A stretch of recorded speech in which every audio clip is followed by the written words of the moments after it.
So I would just like to welcome you to this week's 5 at 5. My name is Andrew Thake and I'm from Mines and Money. And this week's show is sponsored by Sabina Gold and Silver, Electric Royalties and Makara Mining, and it's brought to you in association with the Resource Global Network. This 5 at 5 show is part of our May Roadshow, which runs from 8 p.m. EMEA time until 8 p.m. EMEA time today, and on the 18th of May from 8 a.m. to 8 p.m. East Coast time.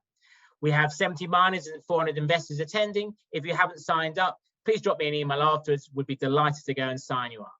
For those of you attending 5 at 5 for the first time, the aim of 5 at 5 guests at 5 p.m. is to maintain engagement between investors and miners through a lively interactive format whilst we wait the return of physical events, which hopefully will be back in the second half of the year.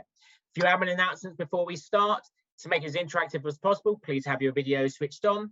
To ask a question, you can either submit them via the chat function, which is at the bottom of the screen, or you can ask yourselves to be unmuted by waving your hand via the invite participants function.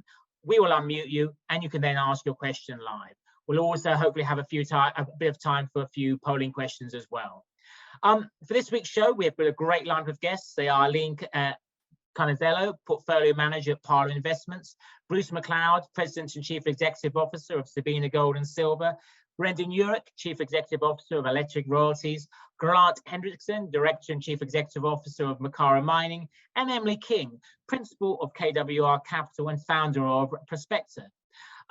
So I think for this opening session, I was quite keen to discuss with our two investor guests as to what mining news stories have perhaps grabbed their attention.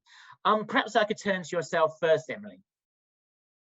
Yeah, I'm actually watching very closely Elon Musk and Tesla's announcement yesterday that they will not accept Bitcoin for Tesla cars because they have finally realized that there's a carbon footprint attached to Bitcoin mining. Because I have been, preaching to a lot of folks that the mining industry can be an environmentally sensitive investment to make these days. And for folks that are out there buying crypto like crazy, but they're not buying gold mining companies, copper mining companies, and they should be. So I'm watching that pretty closely. And are you like a believer in cryptocurrency investments? No. Do you think they have like a value in somebody's portfolio? I am like super old school in that, frankly, I just don't get it. Like I've watched so many presentations. I've talked to a lot of people that use it and invest in it. And I like things that I can explain to my 5-year-old, and I just can't get there with crypto. I respect that a lot of people do get it. But for me personally, I'm a fan of, blockchain, right? I think blockchain and other purposes can be incredibly useful, but I personally am not there yet. Yeah, and just bringing in our other investor guest, Aline from Parler. What is your outlook on cryptocurrencies? Is that something that Parler Investments are involved in, or? Directly involved in, we are in Zug, a little city on the lake that calls itself the Crypto Valley. So indirectly, we live and breathe cryptocurrencies in our place. I think I'm with Emily. I understand the role that they have in terms of decentralization and moving away from fiat money, but it's very hard to put a value into it. And if you are traditionally a mining, value investor, is really hard to get around. And it does seem like, it is very difficult to put the price into this things and what is going to be the next Dogecoin. So yeah, and then I guess turning to my original question in terms of news stories that have caught your eye this week with regards to mining, are there like one or two that have caught your eye, Aline? I'm not sure if it this week, but more recently, like what has been caught in our eye is twofold. One is this whole, idea of returning to capex and infrastructure that all governments are going through, and focusing on actually reducing inequality, which is at historical highs in most places in the world. I think that is very supportive for commodities in general. And the second is the recent commitments we've seen on the climate agreement. I think that would be hugely impactful for our sector too, and I would call those the two mega trends that we'll be riding, I think, in the next decade. And I think just regards to that second point, with regards to climate agreements, obviously this November marks COP24, obviously, which will probably happen in Glasgow. What do you think would be some of the expected outcomes of that, and how that may impact the mining industry?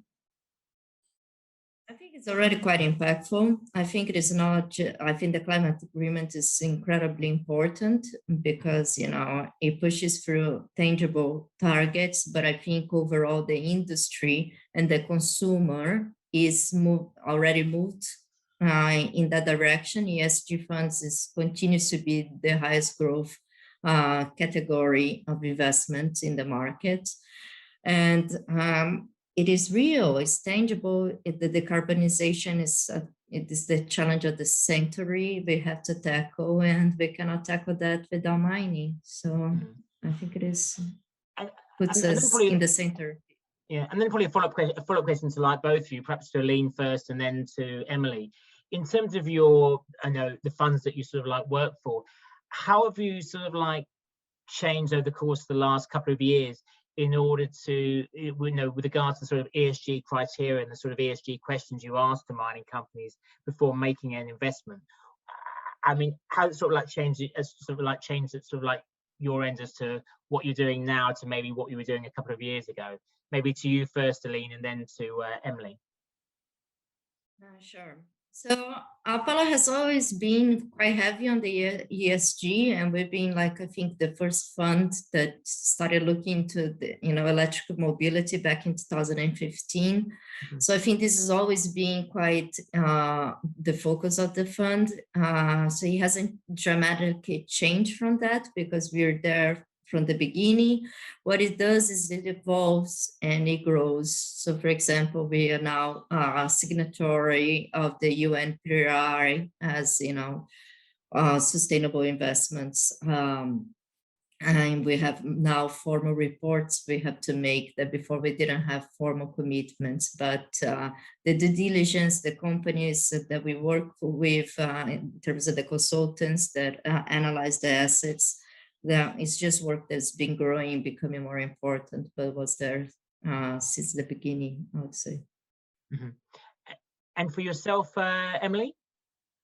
Yeah, well, we're just a year old, so we weren't doing anything on it a few years ago. But when we started KWR, that is a stated part of our purpose and vision, is to invest in mining companies whose diversity and ESG values align with ours. So that is a qualifying criteria for us.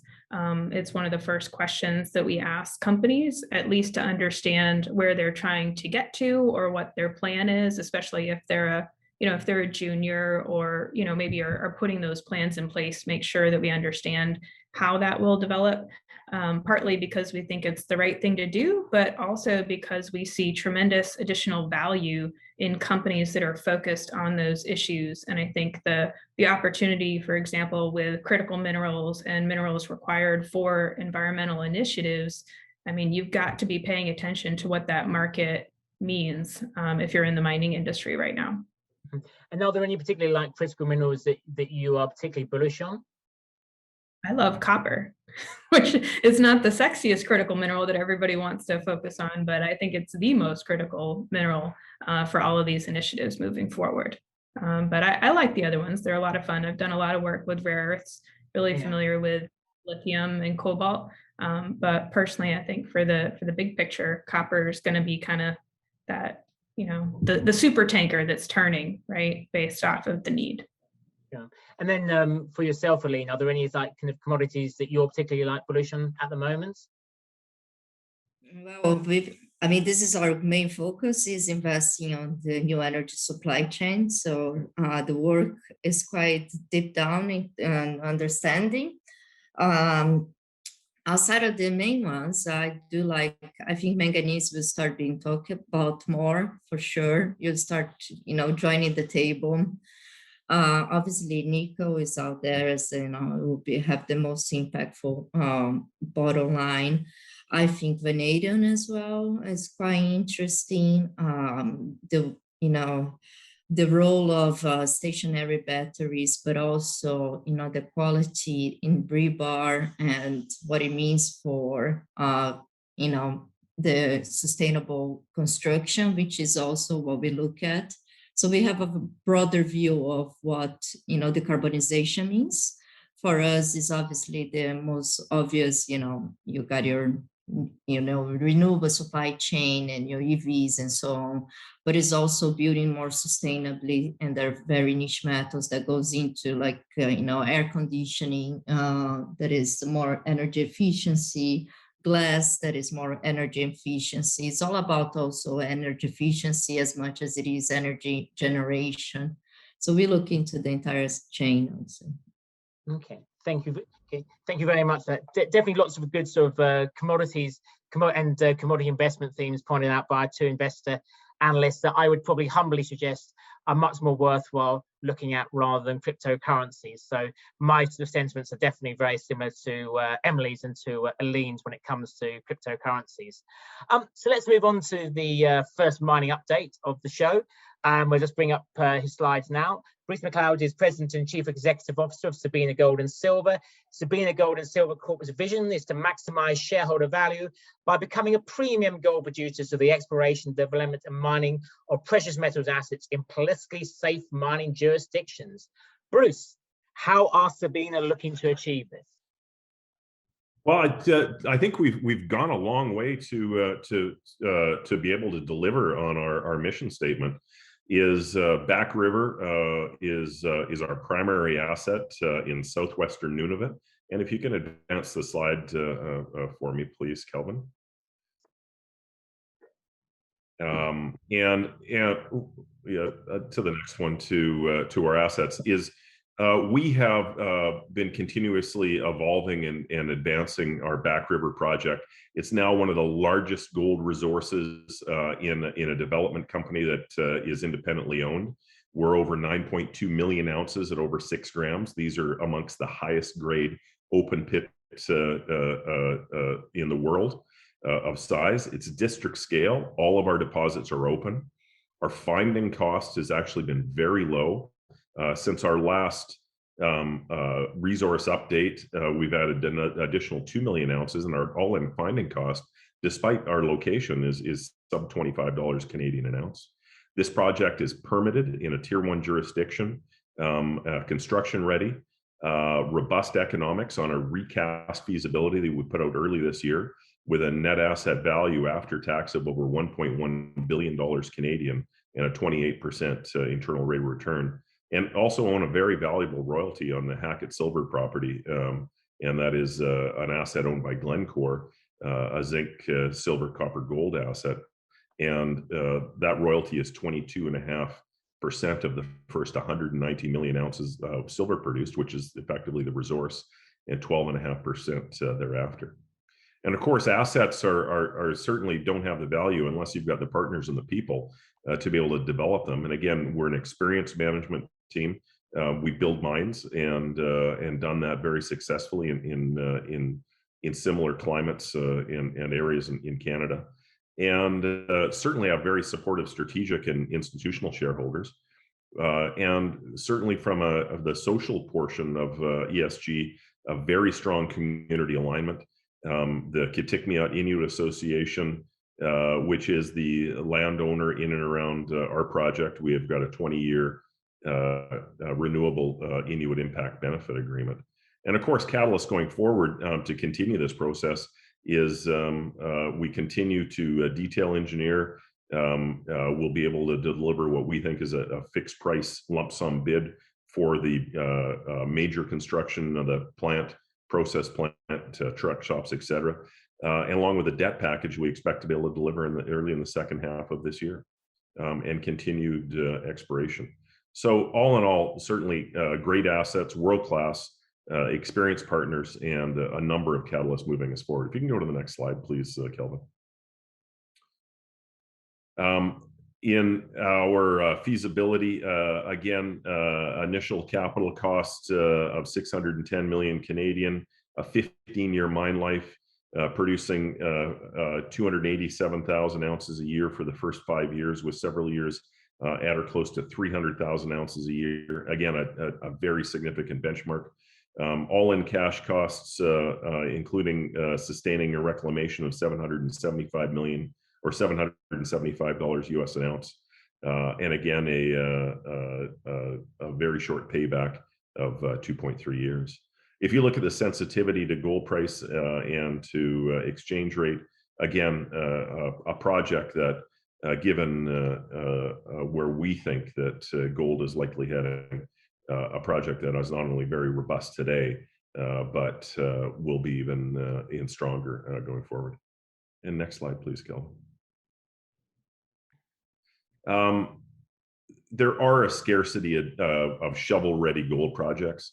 If we look at a slide that Royal Bank of Canada keeps fairly up to date, this was last updated in early May, and very simple. On the vertical scale is the size of the resource, on the horizontal scale is the grade, and where you want to be as high as you can and as far to the right, we stand alone in terms of North American domiciled development projects. Certainly, we believe one of the best projects not owned by a mid-tier or major, and one that will eventually make us an intermediate by this project alone.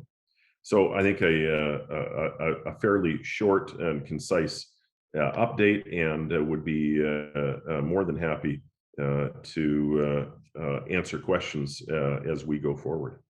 Okay. Thank you very much for that, Bruce. Would invite anyone to go and post any questions in the chat function at the bottom of the screen. I'll just probably kick off with an opening question myself. Can you just tell us a little bit about your management team and their experience? Sure. I'm a career miner. I've had 2 jobs in my life, a paper route, and been in the mining business. Have worked my way up from line level production staff through most levels of supervision to management to forming companies, selling companies, building companies. You know, the last mine that I built, which was north of 60 in the subarctic in Canada, was the Minto mine in the Yukon, which is still in production today. Experienced CFO Aline Bennett. She again has worked her way up through the ranks from mine controller, treasurer, CFO. A board that includes our chair, Walter Segsworth. Again, a career miner. I worked for him as a young mining engineer when I was in my 30s. He was the president of Home State Canada, which actually operated the largest banded iron formation in the world, which is the deposit type for Back River, which was the old Home State lead mine in the Dakotas. So, you know, very experienced team. All in all, been involved in 30 or 40 producers, including mid-tiers and majors, and accomplished mine builders and operators. Okay, thank you for that. Perhaps bringing in Emily from KWR Capital. Do you have any questions for Bruce? Yeah, I guess I would say, Bruce, it sounds great. Everything sounds wonderful. So what are the potential risks or obstacles that you see in the next year or two? Look, I think the risks and obstacles that face us, for the most part, are those that face the industry. We see cost escalation, cost creep. We've got a supply chain that's broken. We are in early stage construction today and moving forward for our sea lift this year.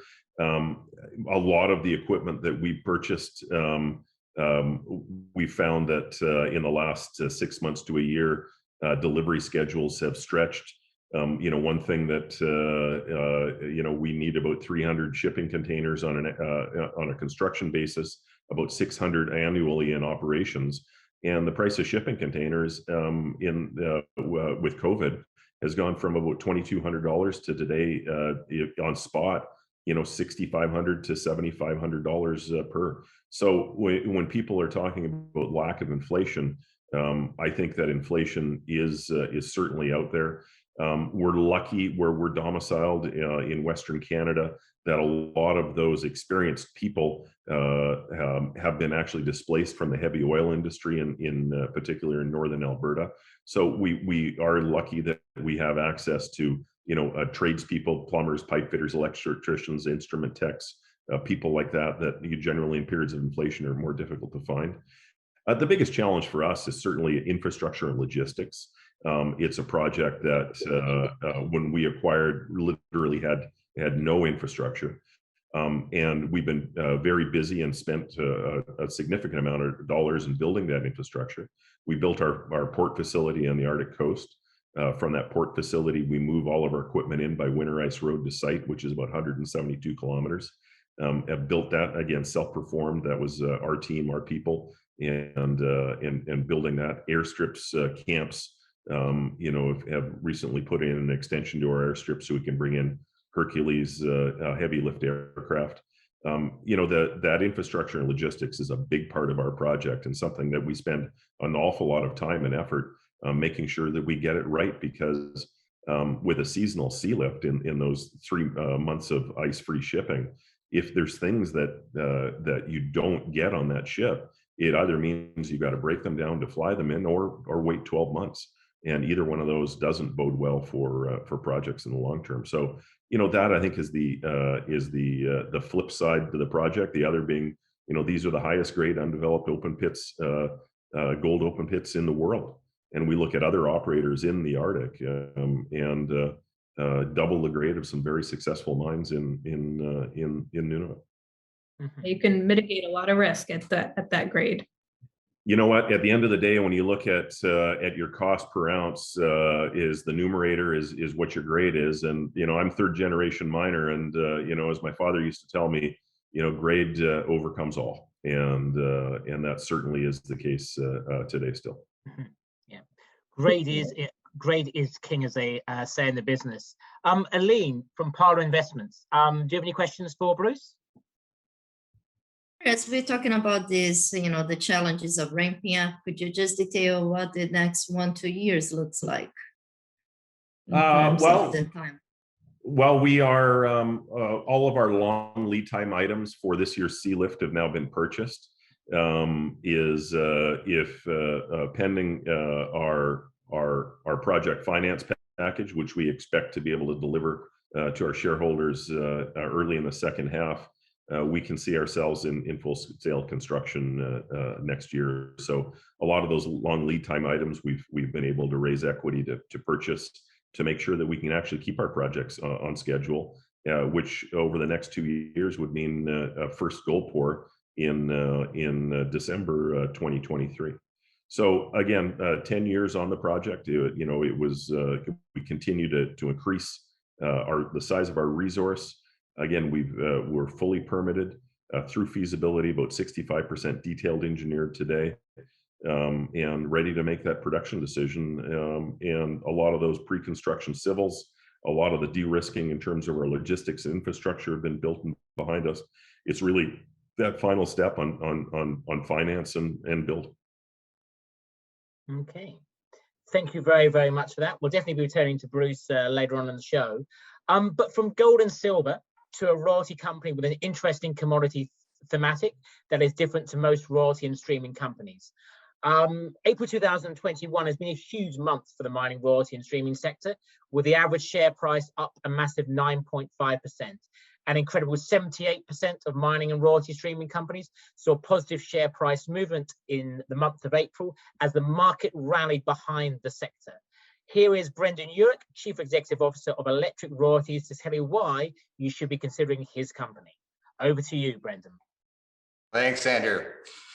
So we are Electric Royalties. We are the only royalty company out there focused exclusively on the entire suite of metals really required for the transition to clean energy. People talk about electric vehicles, they talk about batteries, but we are talking about, renewable energy, energy storage. The energy storage business is going to dwarf Tesla's car business in the not too distant future. what we're really talking about is rebuilding the global infrastructure, to support a decarbonized global economy. And, when you think about what we're replacing, really the oil and gas sector, at a minimum cannibalizing demand from, and you look at how much capital has gone into the battery metal space, over the past kind of 10 years, it's probably for every $100 that goes into oil and gas, you maybe seen half a penny go into the battery metal space. So you've got, a real long period of underinvestment in the space. You've got mining, which is a very inelastic sector, average development timeline of, 10 to 15 years. And then you've got a really high geopolitical risk level in terms of where concentration of production of a lot of these minerals are located. 60% of cobalt out of the DRC, 60% of nickel out of Indonesia, 60% out of tin, graphite out of China, 99% of manganese sulfate and electrolytic manganese metal produced out of China last year. And so, you base that on one side of the situation on the supply side, and then you've got exponential growth forecast across all these metals, really kind of going 5, 10, 20 years out. We're trying to stay diversified really across all the clean energy metals. We're not trying to make a bet on terms of where battery chemistries are going to go, which technologies may, come and displace one or two commodities. We see exponential growth forecasts across all these commodities. So we figured by staying diversified across each of them, we're kind of one way for investors to gain exposure to the entire, clean energy revolution as we move forward. And the other side of that being that we're a royalty company, a much lower risk profile than, your traditional single asset investment model proposition. We have no holding costs. We're not on the hook for development costs, CapEx costs. Last year our partners raised about $20 million advancing our projects along. I kind of joke that would have been 100% dilution, to us if we had to go raise that money ourselves.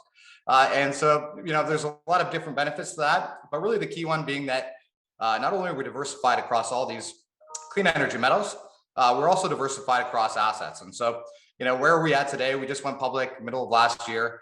We've got about 52 million shares outstanding, 2 million cash, no debt, and sitting around a 20 million market cap today. We've got 12 royalties that we've already closed on to date, including royalties in and around the only producing lithium mine in Canada. Our Oche lithium royalty is actually expected now to go in production, 12 to 18 months out, operated by Sayona Mining. They actually just raised 20 million to complete their bid for the Canada lithium mine. Really the plan being to ramp up production from our Oche lithium royalty project as we move forward. We've also got royalties on 2/3 of the only manganese district being developed in North America to supply manganese for the EV space domestically. And they've got a big catalyst coming out. There's going to be a PEA coming out in the next few months. I don't think we're getting much value for it today, but it's going to be one of our biggest royalties once it goes into production. We're kind of forecasting, around 6 million a year, 35, 40-year mine life. So it'll be exciting when those economics come out. We've also got a vanadium royalty. Actually, Glencore just came on, announced yesterday. They're coming into that project. It's probably the best iron ore development project in all of North America. And Glencore is basically going to sign up for about 8 years offtake and committed to feasibility funding here in the near future. And then kind of rounding out our key portfolio today, we've also got a feasibility stage graphite project, Bissett Creek. It's feasibility stage, ready to go. 10 hours transport from the largest gigafactory coming up under construction in the US. And so we've closed on 12 royalties to date. We've also got 2 more royalties we're currently acquiring. We announced our first cash flowing royalty acquisition about a month and a half ago now. And it's, in the US, operated by Trafigura. It's vertically integrated with the only primary zinc producer in the entire US, as crazy as that sounds. And it's got 50 years operational history, long mine life ahead, lots of exploration upside. To fund that acquisition, we basically signed a co-investment deal with Sprott Royalty and Streaming about 2 weeks ago now. So they're actually going to come in and invest alongside of us. And they're paying basically 70% of the cash acquisition cost by putting up about 9.15 million Canadian cash. And then we just actually announced an equity financing last week to go raise $10 million at 40 cents with a 60-cent warrant, full 2 years. And that's what we're in the process of closing out right now. So it's an exciting time and an exciting time for the space. Wow. Well, it definitely sounds a very, very different sort of royalty and streaming company. And I'd probably like to bring in Aline first from Parler Investments. What sort of questions do you have for Brendan, or sort of thoughts about electric royalties? Sure. So obviously we share your excitement about the commodities in the space. We are there as well, investing on them. My question to you is that, one could get sidetracked with the exciting commodities and lose track of the quality of the assets. What's your due diligence criteria? How are you analyzing these assets, the underlying quality and the risk related to them? Yeah, sure. So it's a good question. And, battery metal space, dealing with so many different commodities, it can be difficult. It's funny, I kind of look at it in two ways. I mean, we're really focused domestically on finding those projects in North America, Australia, Europe, that could domestically fit that, need for supply at home, not only for, the security side of it, but I think Musk touched on it with nickel that, if the whole point of this is to, reduce carbon emissions, it makes no sense to be shipping metal from, halfway across the planet.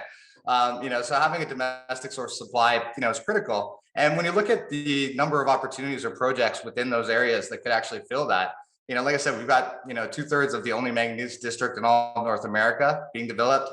Our royalties in lithium are in and around the only producing lithium mine, in Canada. And so, there's actually not that many projects out there that can really fill that gap. And when you talk about that, 15-year development timeline, it's pretty easy to actually have a little bit of vision in terms of what projects actually might be able to fill that. So, that's kind of one side. We do have a very technical team and a group of people that I can bounce ideas off of. We also felt that it was very prudent to go get out a pretty big advisory team that we can, kind of go to for, for example, we've got Greg Bowes to kind of help us navigate the graphite space. He's already been in the graphite space for, the past 10 years. We've got Richard Williams to kind of help us navigate the tin space. He's CEO of one of the top 10 development projects out there. And, we've got guys like Rod Cooper, former senior VP technical services at Kinross, to help us, knows his way in and around a mine. Darcy Marud, former senior VP exploration at EMEA, manage their whole global portfolio. So we've got a very good team of guys that we can kind of bounce ideas off of, to help us navigate what is a very tricky space. But like I said, when you look at it kind of strategically, you almost don't have to, be too technically inclined. If there's only, one district in all of North America, there's only one tin project in all of the US, so you don't have to be necessarily as strategic as you might think. Okay, thank you very much for that. Bringing in Emily from KWR. Questions or thoughts for Brendan?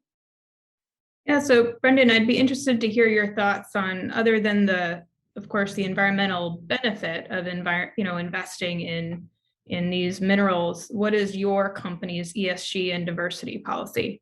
I did a quick scan of your website, and I could be missing something, but it doesn't look too diverse, at least. But maybe you've got a different objective or strategy there with your ESG efforts. Yeah, look, I mean, we just went public in the middle of last year, during COVID. So it's been an interesting year to kind of go through that and get all that stuff done. Like, we promote and definitely push all the companies that we talk to really, focus on some of those key initiatives. So we're looking at, are they using renewable energy? And we're looking at, just by nature in terms of where we're focusing on jurisdiction, we're kind of, sticking out of a lot of that as well on the social side of things. But yeah, we definitely want to promote that. We definitely look at that in terms of what processing technologies, groups are using. I think we're a bit more forward thinking in terms of that processing technologies are going to come, to the space. I mean, if you look at the amount of money that's coming into the mining sector now, you got Bill Gates looking at it, you've got groups like the Schlumberger group coming in. And so, we're maybe a bit forward thinking in terms of some of the processing technologies that are coming down the pipeline that are a little bit more environmental sustainability. And so that's kind of one aspect of it, but we're definitely, focused on that. It's going to be a big part of the, the picture moving forward, and really driven by investors. At the end of the day, I think there's this kind of, misconception about mining. We are really a necessary piece of this clean energy transition. You're not going to be able to get there, without the mining sector. And so, I think it's on us, which have historically not had necessarily the best kind of reputation in this field, to, take it forward and kind of change things for the better, as we move forward.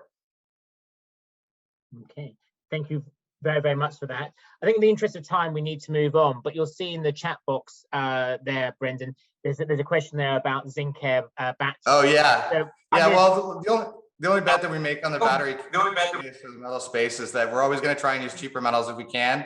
Really being that's going to what drives technological innovation. If there's a gap that you can kind of capture, that's what's going to spur somebody to go create those technologies. So we like zinc, honestly. The other thing I'll just note on zinc is all the money being spent on lithium recycling. They already figured that out on zinc a long time ago. So from an ESG perspective, on the recycling side, we really like it. So yeah, we do like zinc as we move forward. Obviously, a key part of renewable energy as well. So yeah, a key critical metal of the future. Okay, thank you very, very much for that, Brendan. So our next mining update is from Grant Hendrickson, who's Director and Chief Executive Officer of Makara Mining. Makara Mining is a mineral exploration company focused on the acquisition, exploration and development of gold properties. The company is based in Vancouver, British Columbia, and holds options over the Rude Creek property and Idaho Creek property located in the Yukon, the Kenora gold property located in northwestern Ontario, and Davis and Paradise Valley claims located in Nevada. Over to you, Grant. Okay, we can go to the next slide if you want first. Makara is a different story here. This is a very early stage exploration group. We've only about a year and a half in operation. Our focus is on the supergiant gold copper porphyry deposits that can be found in the world. I agree with Emily very much that copper is the thing to be looking for, and the gold credits you get in gold copper porphyry keep these projects going very well.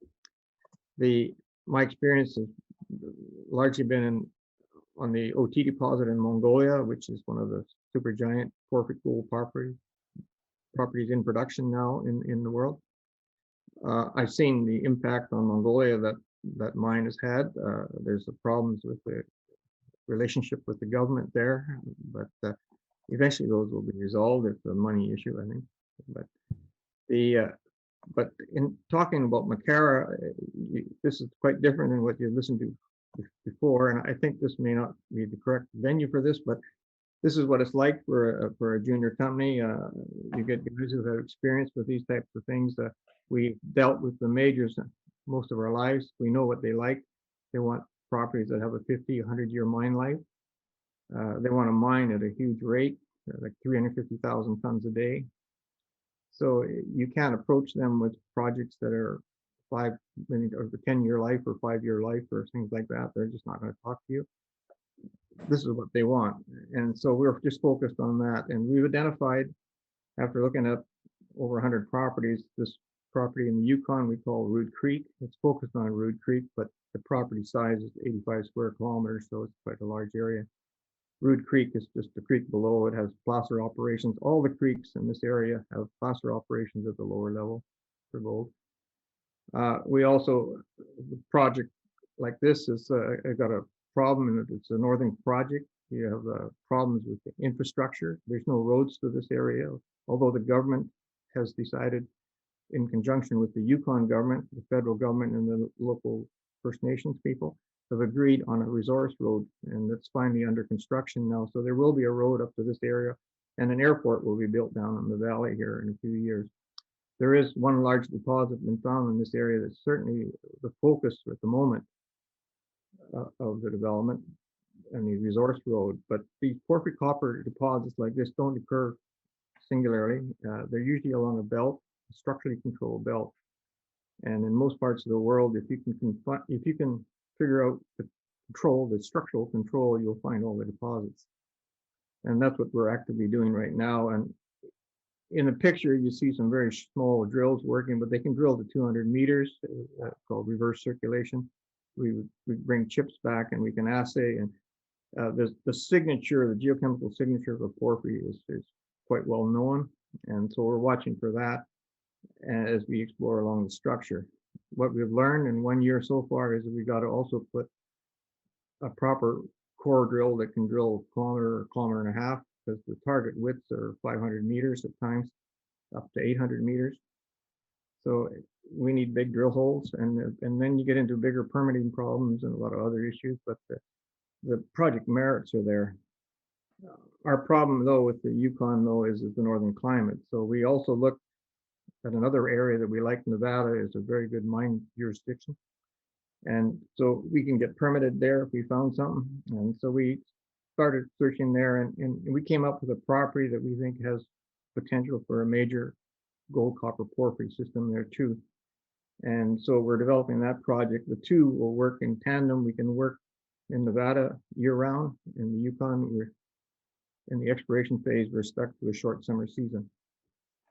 So like Bruce said, you got to be incredibly organized if you're going to work in the north, because there's a short window to get everything in there and get it done. And so we're going through that process right now. So the production here will be copper primarily, and then gold, and then silver. Mine lives we're looking for is 50 years type of thing. Mine size is in the billions of tons. The casino property that's not too far away is over 1 billion tons. 20 million ounces of gold has been defined there already, and vast reserves of copper. But so it's dependent on the resource road. And so this is in a nutshell the problem that a junior company faces. We need to get the story out to the market and explain our technology and what our concepts, geological concepts are, and hope the investors will support this. We get very good support from the geological community. I've worked with some of the best porphyry copper geologists in the world. They've looked at this data. They like the project. They see similarities to other areas in the Philippines or Mongolia or place.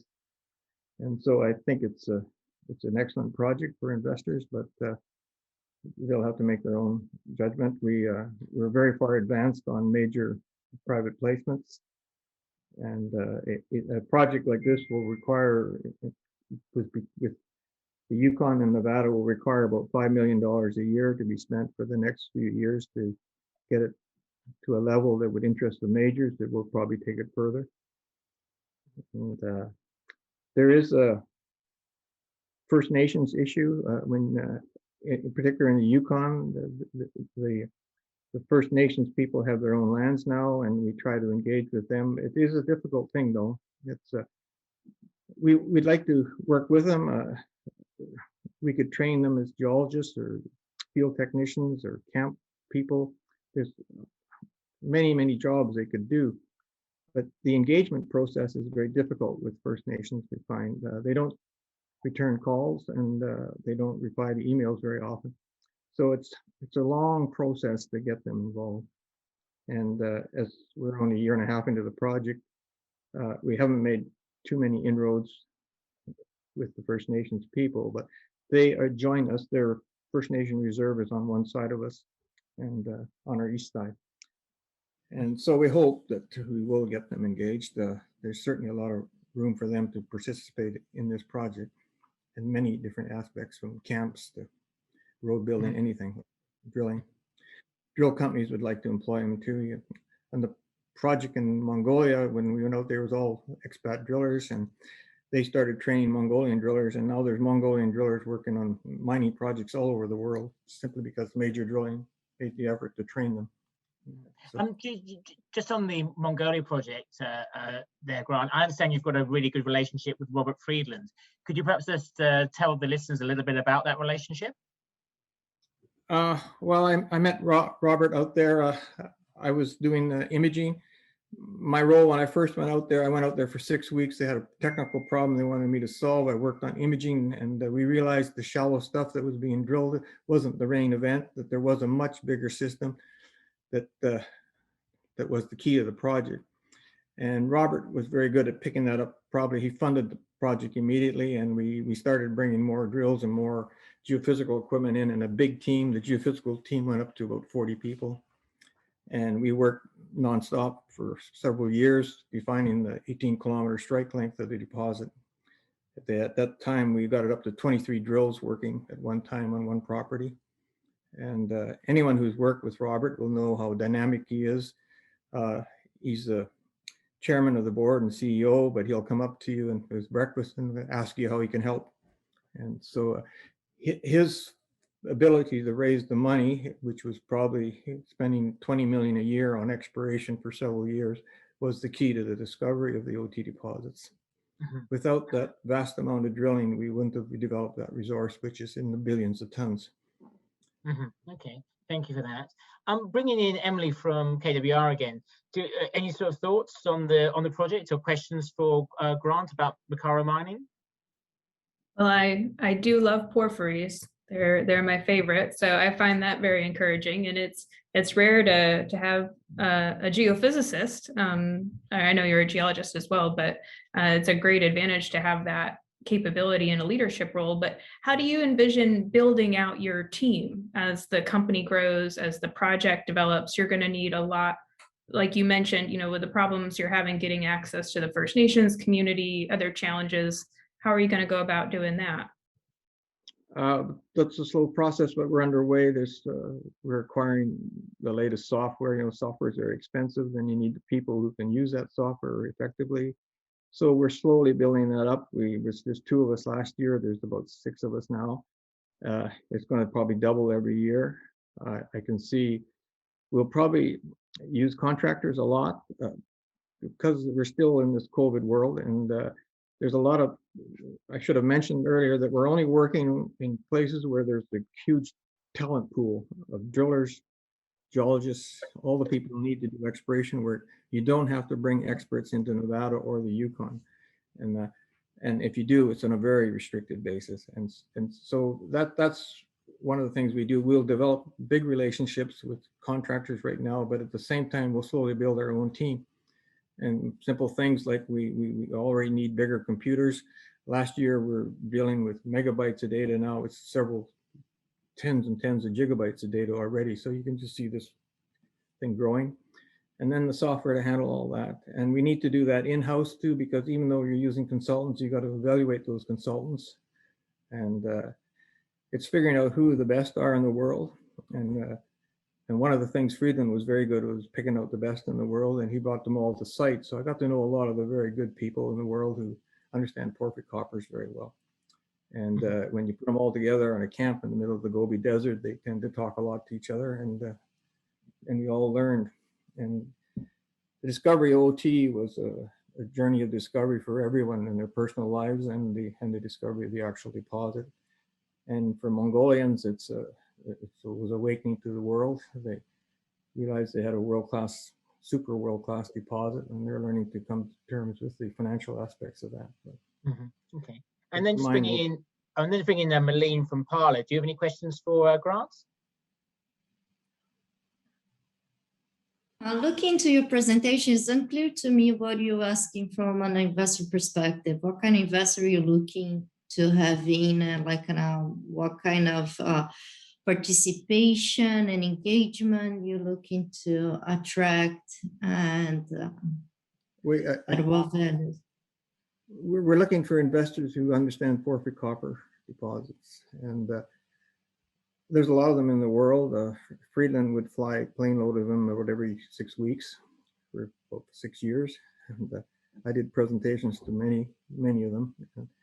And there's some of them who were extremely good, and those are the people we're trying to reach out to largely, and a lot of them are in Europe and in Australia too. So these guys understand what these large porphyries are all about.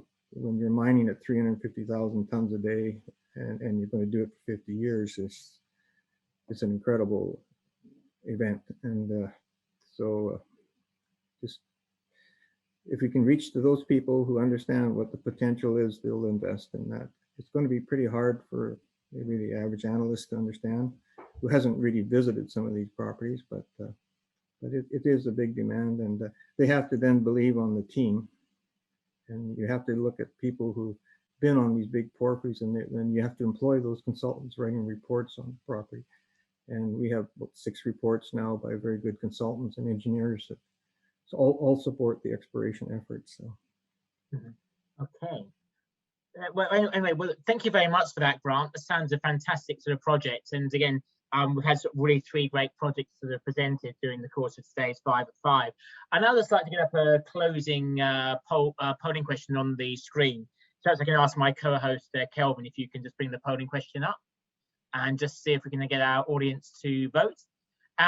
Very straightforward question, which we were asking ourselves before today's show starts, is when do you expect to do international business travel again? You've got a couple of options there.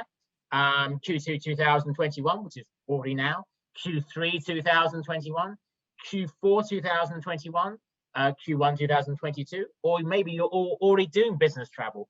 Whilst you're voting, let me just do a quick round robin around our panelists. Bruce, when are you planning to do international business travel again?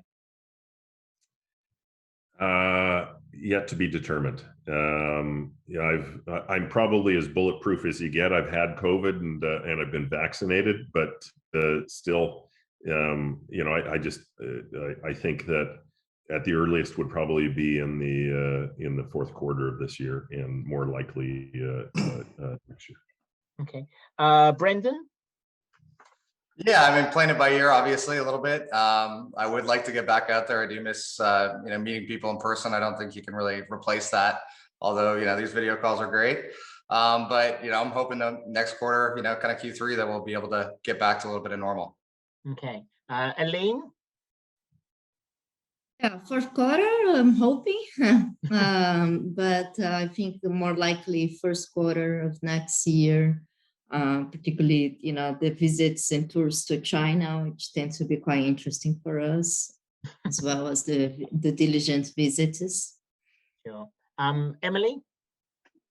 Yeah, I hope last quarter of this year, if not earlier, fingers crossed. Less about getting out than getting in to the places I want to go to. Yeah, I understand exactly where you're coming from. And yourself, Grant, when do you plan to do international business travel again?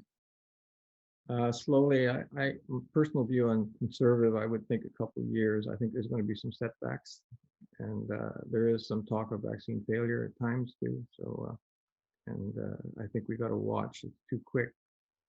It's too quick a response to a very major problem. Mm-hmm. Well, yeah, time will only go and tell as to sort of whether the vaccine rollout does finally kill off this awful disease. I think my colleague Kelvin is now going to close the polling and get the polling results up on the screen. I think that Q1 2022 was the most popular with 44% of the vote, but hopefully we can start doing international business travel again sooner. We're now up to kind of coming up towards the sort of like the end of the show. So all that remains for me to do is to thank our two investor guests, Aline from Parlor Investments, Emily from KWR Capital. Also to our three mining sponsors, who were Sabina Gold and Silver, and we heard from Bruce, to Brendan from Electric Royalties, and to Grant from Makara Mining, as well as to our media partners, the Resource Global Network. Our next show will be on the 18th of May, which will be next Tuesday. Until then, stay safe. Thank you very much. Thank you. Thank you, everyone. Thank you.